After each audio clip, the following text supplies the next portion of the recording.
gave way to Dinesh Srivastava, and he was working with Suhasis and got this very far developed, not yet delivered. This shows you a heavy ion collision in hydrodynamics.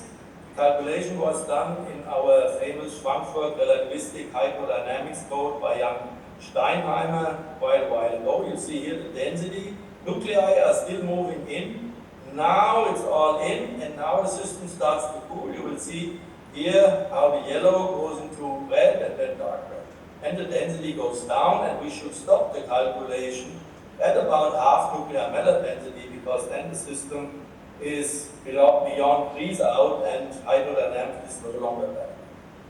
So now we have the similar situation in gravitation when two neutron stars collide. This is the work particular of Luciano Rezzola's group, which I report about here. And there's a lot of people from GSI and Breslau and Munich and so on who do similar things, and they publish back-to-back two Fußball letters on this theoretical model. This is Einstein's paper from 1918, 3 years after he finally got the correct equations written down for general relativity. 3 years later, he said that he had made a lot of bugs on the way, and unfortunately what he wrote 3 years ago was wrong, and there was a little computational error which made his equation ugly, and now the equations are nice, and now you can use them. And this is the detector, LIGO, which was built in 2 states in the United States, in the Northwest and in the South of the United States. This is the principle on how it works. They measure quadrupole vibration of the interferometer with perpendicular legs. However, this is completely overdrawing the motion. This motion, which you see here, is about 1/1000th of the diameter of a proton, and this length here is 3 kilometers. So it's basically not feelable for a normal physical person, but Tanzmann from the Max Planck Institute for Gravitation in Hanover got the laser so stable in the LIGO collaboration that this works beautifully. And this was the first neutron-star collision ever recorded, and when you really could see space-time vibrate with a 10 to the minus 21 signal-to-noise ratio. These are the hydro equations. This time, not only the ideal hydro without gravity, but this includes gravity, as we see here. There is an R, there's another arc in blue, and there should actually be another term. Maybe Einstein proposed this term to Weil in 1920 or so. R with 4 indices, R with 4 indices, plus R with 2 indices, minus R. This theory is done here at FIAS by a group of Professor Bruckmeier and David Wasak, who some of you may remember from the 80s and 90s, where he was in Berkeley. Anyhow, so let me show you. This is how a neutron-star collision looks like when it's a slingshot. It's a little bit off the normal rotational curve. You see that the two neutron stars transfer a lot of angular momentum from the track to the internal degrees of freedom, and then gravity sucks them back together, and now they go all the way closer and closer, but they have a large macrocosmos moment still. Here you see how the heat goes up, and here you see how the electrons still move. There's not that many electrons and neutrinos emitted as they are in a supernova collapse, which we'll see a little later, but it's still enough to be visible. Okay? So here you see on the right-hand side the density alone plot, but here you see the gravitational wave, slow.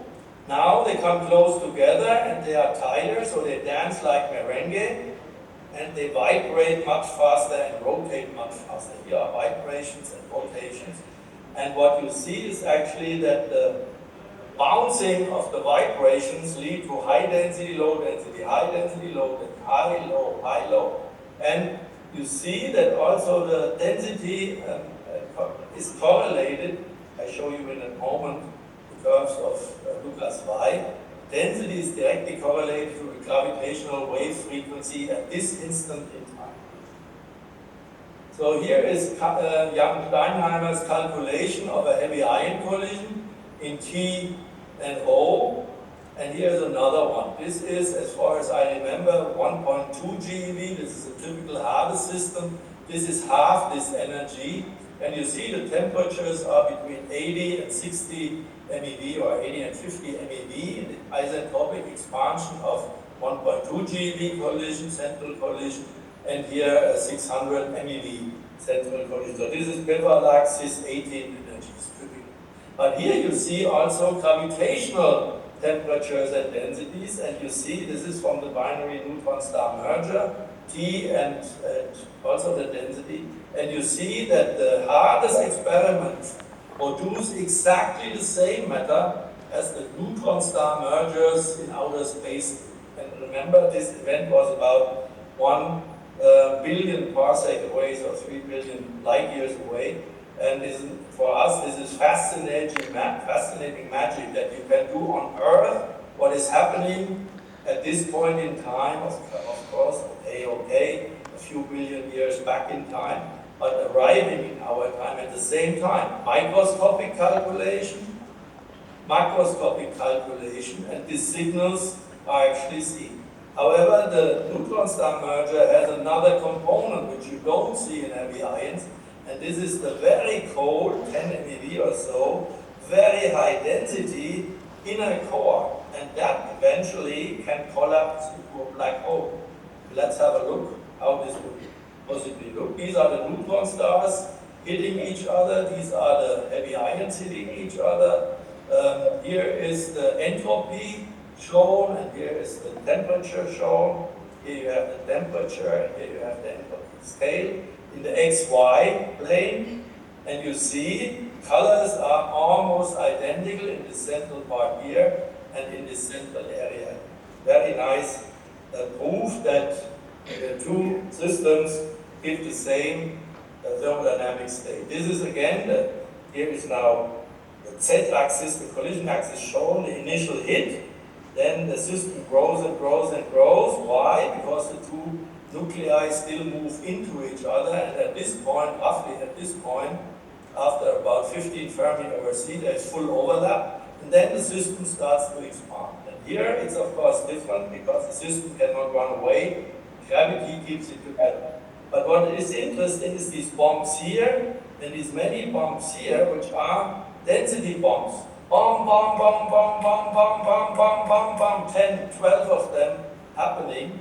And what is important, this is not seen in heavy ions, but it's seen in the star-star collision. And this is because of the interplay between the repulsive, dense nuclear matter, which pushes out, and then all the matter gets pulled back in by this tremendous gravitational pull. And here is now interesting, this is hardest system, 450 MeV, 600 MeV, entropy per baryon 2.2 at the higher energy, 1.8 at the lower energy. Freeze out appears here at about half nuclear matter density. And we have, here you see in the 2 times 1.5 solar masses, which gives a total mass of 2.8 solar masses. You see also 1.8. This line here is the major part of the system, not this very, very cold system, but the system which is in a density 1 to 2 region, which corresponds exactly to the 1.8 here. So these systems are, in thermodynamic sense, almost equal. And this would be at a lower density, and there the system doesn't quite make it all the way up, and it stays more stable. So this is now the Jacobus calculation with Anton and Jan and all these guys. And you see the supernova curve. These are again the adiabatic indices. You see here, red is small, so that's down here, and yellowish, and then the blue stuff is the adiabatic index, which is high. And you see supernova do a similar thing. They they collapse, core collapse, supernova core collapse in the CMF model, and then the system collapses on and on and on and forms a black hole. So this is a little bit bigger mode. That's very interesting. So here you see how the entropy and the temperature go up in the collapsed black hole. This is with another equation of state ED2. So people know that's kind of a density-dependent coupling constant in the Vallecka model, to say it in one word. And that's another set of equations of state of PRs and D system.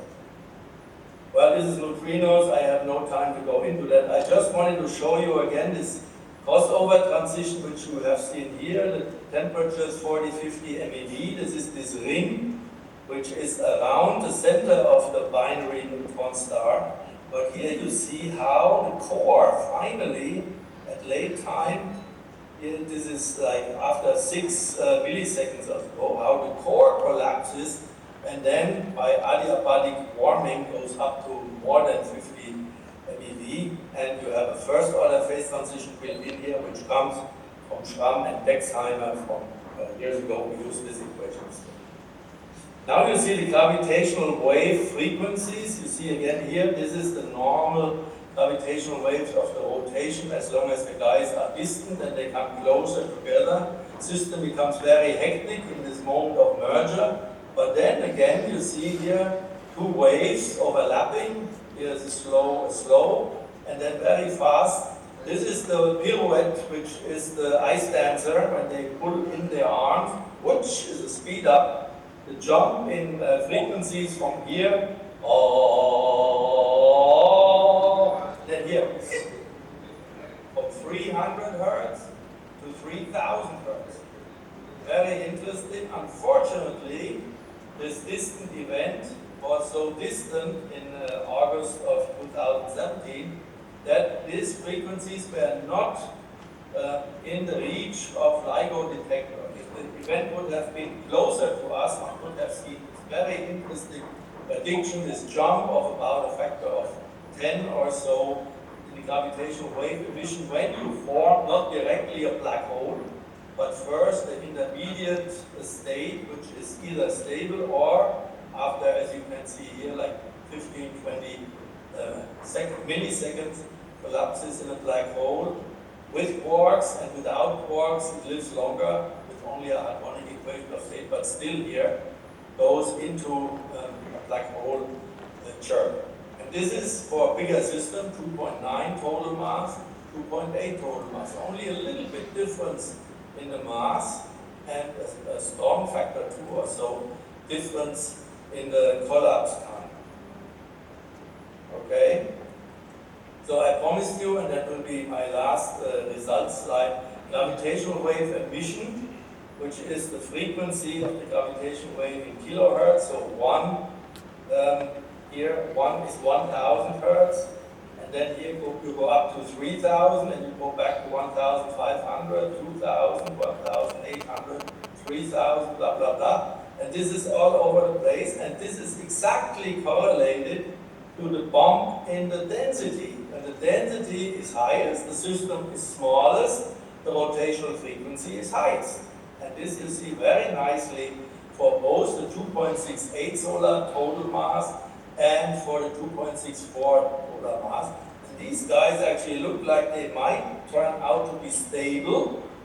Although this is 2.6 solar mass, you would say that cannot be stable, but remember this is above the Tolman-Oppenheimer-Volkoff limit for the Tolman-Oppenheimer-Volkoff for t equals 0 and no rotation.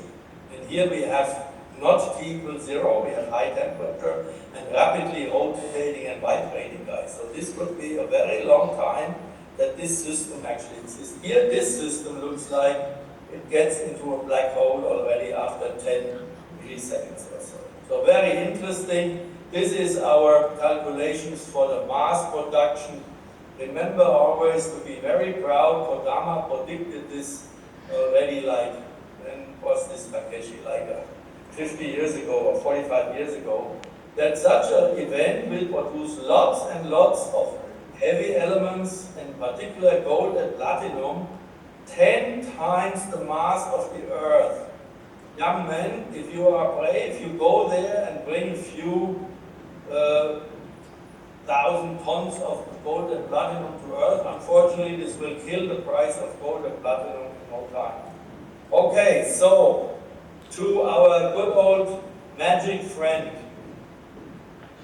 congratulations, Vikash, to your birthday, and congratulations to the conference, and I bow and show my respect. Bye-bye. Thank you.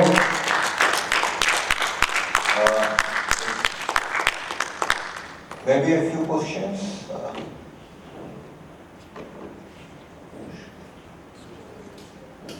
Yeah, I have a question for us. Devadish? Us, can you hear me?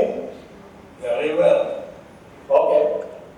So, you say that this matter found in neutron star merger or inside neutron star is similar to the matter found in heavy ion collisions.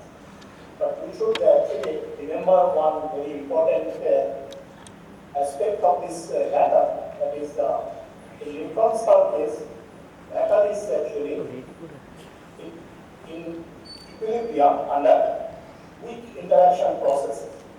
But this cannot actually happen for heavy ion collisions because their time scale is too short. So this is my point. I agree.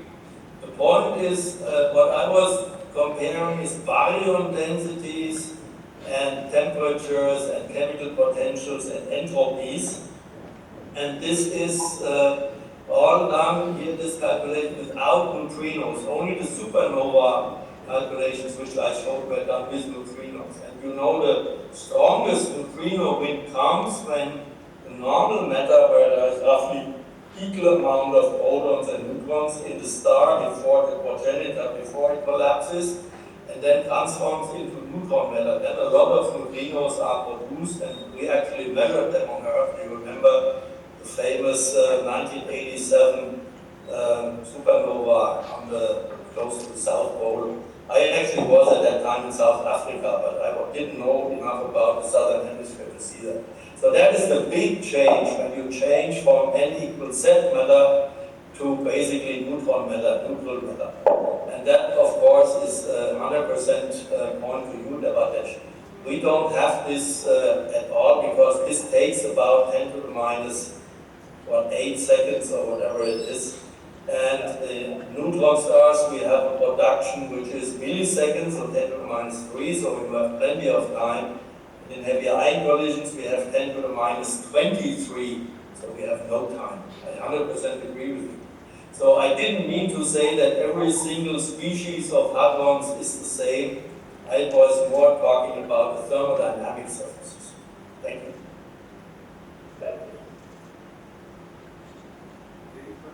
Well, if there... Hi, thank you very much for a very nice talk. Thank you. Yeah, I had one question out of curiosity. So, part of the reason our sensitivity for the post-merger, for searching the post-merger signal of binary neutron events are very weak. One is, of course, the detector intrinsic sensitivity at high frequency is small. The other thing is that in order to do a template-based search, match filter, we need to know the phase evolution very accurately. How robust is the prediction for the post-merger phase, for the post-merger part of binary neutron star in terms of the detailed microphysics calculation? For example, if I want to do a template-based search, will I be able to do a single template or a few template search given the initial masses of the neutron star and initial spins of the neutron star? I mean, how much freedom are there in terms of the what physics we really put in the Well, the most important thing is that you get the instantaneous F2 wave. That is the most significant wave, so you need to have a good resolution of F2 over, let's say, 10 to 20 milliseconds. There will be about 10 or so oscillations, and you need to measure the frequency to, let's say, within 100 hertz or so. So you jump up to 2000, 3000, so you want to have a 5 or so % thing. But you don't have a template, we don't have enough calculations to show you a template right now, and also Bauswein and other curves, other groups have done this calculation. So we have only a very small sample of templates. What we really would like to have is the overlay of the vibration, which is in the co-rotating frame, just a simple vibration, and the rotation. And that is in detail depending on the equation of state and on the emission curves and so on and so forth. So that is not easy to provide you with 10,000 or 20,000 templates. The best would be you just measure between 1,000 and 4,000 hertz, the F2 frequency in a resolution of less than 1 millisecond, over 20 milliseconds or something like this, after the first chirp. And then you should see, of course, when there is the collapse of the black hole, the second chirp. Thank you for your interest. Yeah, thank you very much. If there is no other question, let me thank the speaker once again Thank you. for the excellent talk.